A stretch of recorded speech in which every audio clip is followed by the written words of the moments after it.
Hindi talaga biro ang kumuha ng driver's license dito sa Canada. Hindi lang siya simpleng exam, kundi proseso na talaga namang sinusukat kung handa ka na sa kalsada. Sa Canada, kadalasan ay may graduated licensing system.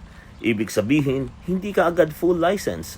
Una, kukuha ka muna ng learner's permit or yung written exam, kung saan naaralin mo ang mga road signs, batas trapiko at safe driving. Kapag pumasa ka, pwede ka nang mag-practice, pero may kasama ka dapat na experienced driver. Ready, my love? Pagkatapos ng ilang buwan, depende sa province, saka ka palang pwedeng mag-road test.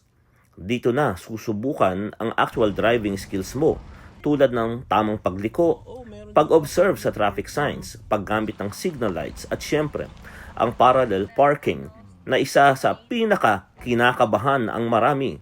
Kailangan maiparada mo ang sasakyan ng maayos at hindi tumama sa curb o ibang sasakyan.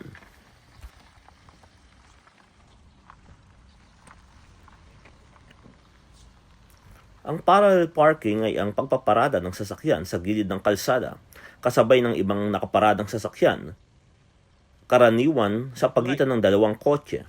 Hindi siya diretso lang na pasok. Kailangan mong umatras at ipasok ang sasakyan sa tamang anggulo. Makita mo yung dalawang pole. Yung 4 na poles o cone sa parallel parking test ay guide lamang para isimulate ang dalawang sasakyan sa harap at sa likod.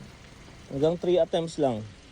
Bakit ginagamit ang 4 na poles? Again, from the start. Siyempre, Wag masyadong para dikit ligtas, sa walang totoong sasakyan na pwedeng mabangga habang nagtetest. Sige, from the Para start. standard, pare-pareho ang sukat ng space para sa lahat ng examinee.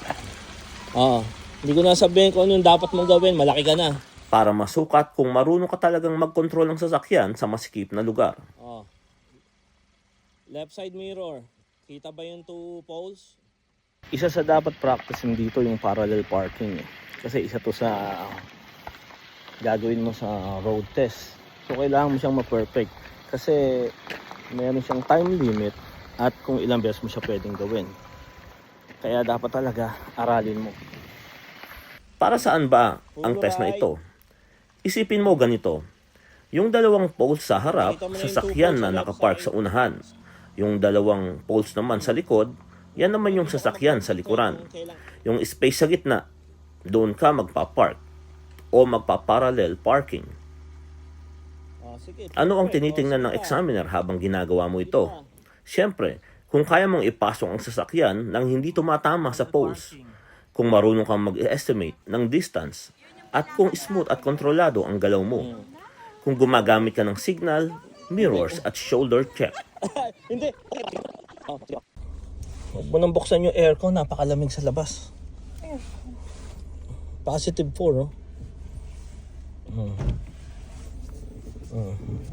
Ano mo kami sa akin sa likod, ah. Oh. Focus.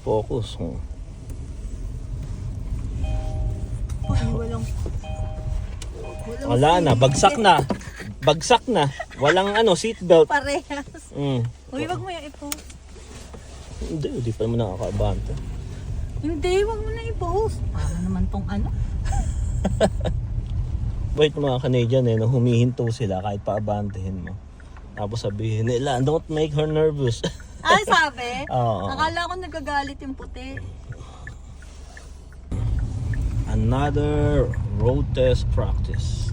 Driving practice. Ito din, oh. Oh, meron din nagpa-parallel parking, oh. See? Oh.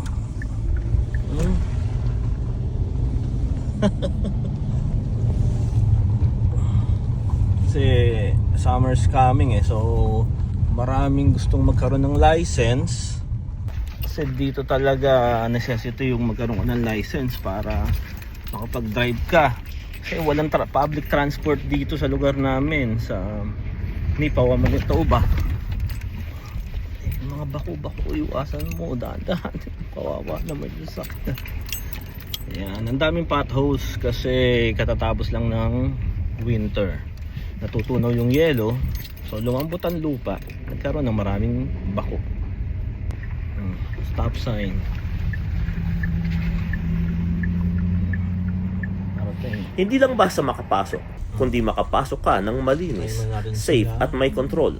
Parang totoong situation sa kalsada.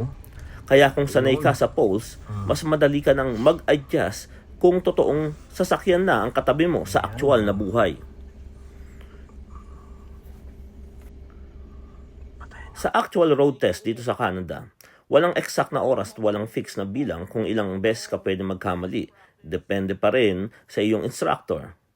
Pero may malinaw na basehan kung pasado o hindi. Karaniwan binibigyan ka na ng 2 to 3 minutes para matapos ang parallel parking. Hindi naman sobrang hinahabol ang oras pero ayaw din naman ng examiner na sobrang tagal at hirap na hirap ka. Pwede kang mag-adjust forward at reverse ng ilang beses, usually 2 to 3 times adjustment, okay lang. Pero kapag tumama ka sa curve ng malakas, sumobra ka sa dami ng adjustments, paulit-ulit na hindi mo talaga makuha, hindi ka nakakapasok sa tamang space, posible na mag-fail ka. Para pumasa ka naman, hindi kailangan perfect, pero dapat nasa loob ka ng space. Hindi masyadong malayo sa curb, mga 15 to 30 centimeters. Walang tinamaan, may control ka sa sasakyan. At sa totoo lang, mas okay na dahan-dahan pero tama, kaysa naman sobrang bilis mo nga pero sablay ka naman. Mas pinapahalagahan pa rin nila ang safety at control kaysa bilis. Kaya tip ko lang, dahan-dahan lang, huwag magpanik. Laging may shoulder check. Okay lang mag-adjust ng 1 hanggang 2 beses. At huwag na huwag kang tatama sa curb at mabunggo mo ang poles. Basta practice lang ng practice, makukuha mo rin yan. Yun yung palatandaan. Ikaw hindi. Hindi. Okay lang papasok si Jan. Iikot ko siya. Oo. Sige,